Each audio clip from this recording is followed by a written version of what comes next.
দাম্পত্য জীবনে সুখী হওয়ার একটাই টেকনিক, স্ত্রীকে সংসারের ছোটখাটো বিষয়ে সিদ্ধান্ত নেওয়ার স্বাধীনতা দিতে হবে। যেমন কোন গাড়িটা কেনা উচিত, বাসা কোথায় ভাড়া নেওয়া উচিত, অথবা সন্তানকে কোন স্কুলে ভর্তি করতে হবে, বাজার কখন করা উচিত, কখন কি খাওয়া উচিত, কি রান্না হওয়া উচিত, বা পাড়া প্রতিবেশী আত্মীয় স্বজনকে বাসায় কখন আসবে, এই ধরনের সিদ্ধান্ত স্ত্রী নিবে।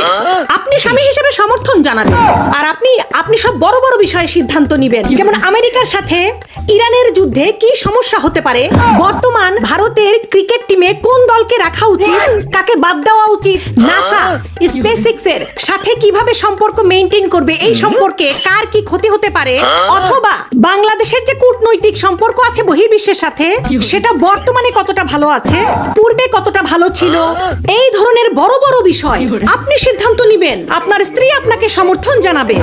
এভাবেই সংসারে সবসময় শান্তি বজায় থাকবে।